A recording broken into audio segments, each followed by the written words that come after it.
তুই কি ভানগড় দুর্গের নাম শুনেছিস? হ্যাঁ রে, ওটা না ভারতের সবচেয়ে ভয়ঙ্কর জায়গা। রাতে কেউ ঢুকতে দেয় না। ঠিক বলেছিস, সন্ধ্যার পর ওখানে পা দিলেই মানুষ নিখোঁজ হয়ে যায়, আর যারা ফিরে আসে তারা স্বাভাবিক থাকে না। তুই কি গেছিলি সেখানে? হ্যাঁ, 2019 সালের নভেম্বর মাসে আমরা 4 জন বন্ধুরা মিলে গেছিলাম ওই জায়গাটা এক্সপ্লোর করতে। হাইওয়ে থেকে ভানগড় যাওয়ার পথেই আশেপাশের মানুষ ভয় পেয়েছিল, বলেছিল রাত হবার আগেই ফিরে আসো। তোরা শুনলি না? কে শোনে কার কথা? আমাদের সঙ্গেই ছিল ক্যামেরা, টর্চ আর বুক ভরা দম্ভ। দুপুরে দুর্গে ঢুকে সবাই মজা নিচ্ছিলাম। পুরনো মন্দির, ভাঙা বাড়ি, এক অদ্ভুত নিঃসঙ্গতা ঘিরে রেখেছিল সব। তখন কিছু হয়নি? ঠিক সন্ধে 6টার পর থেকে শুরু হয় সব। হঠাৎ গাছের পাতা নাড়া শুরু, অথচ বাতাস নেই। এক বন্ধু বলল ওর পায়ের গোড়ালি কেউ স্পর্শ করলো। আমরা হেসে উড়িয়ে দিলাম, কিন্তু তারপর কি হলো? আমাদের টর্চগুলো একে একে নিভে যেতে লাগলো। মোবাইলের নেটওয়ার্ক গায়েব। রাতের অন্ধকার নেমে এলো পাহাড়ের গায়ে। দুর্গের ভেতরে একটা ভাঙা সিঁড়ি দিয়ে উঠতেই দেখি একটা মেয়ের সাদা ছায়া দূরে দাঁড়িয়ে।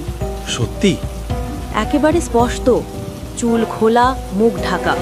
হঠাৎ ঘুরে দাঁড়ালো, চোখ দুটো লাল, আর মুখে হাসি ছিল না, ছিল যন্ত্রণা।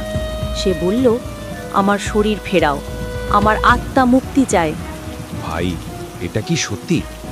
ওদের মধ্যে রোহিত বলে এক বন্ধু সামনে এগিয়ে গেছিল। হঠাৎ করে যেন কাউকে ধাক্কা মেরে পিছনে ফেলে দেয় কেউ। ওর হাত ভেঙে যায়, গায়ের চামড়ায় আঁচড়, আর মুখে শুধু একটা কথা। আমি তাকিয়েছিলাম ওর চোখে। তারপর?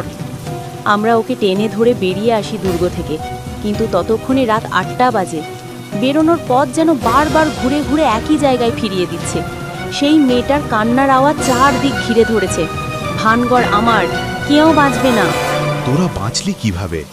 অনেক কষ্টে পাহাড় বেয়ে নেমে প্রায় দৌড়ে গ্রামের দিকে যাই। সেখানকার এক সাধু তেল আর কিছু মন্ত্রপড়া গাছের ডাল আমাদের দেয়।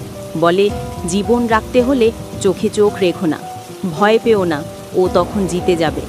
রোহিত এখন কেমন আছে? ও আজও নীরব, কথা বলে না। চিকিৎসকরা বলছেন সাইকটিক ট্রমা।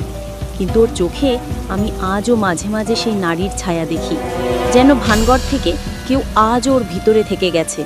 এত ভয়ঙ্কর জায়গা? হ্যাঁ, সরকারিভাবে ওখানে রাতে যাওয়া নিষিদ্ধ। Archaeological survey of India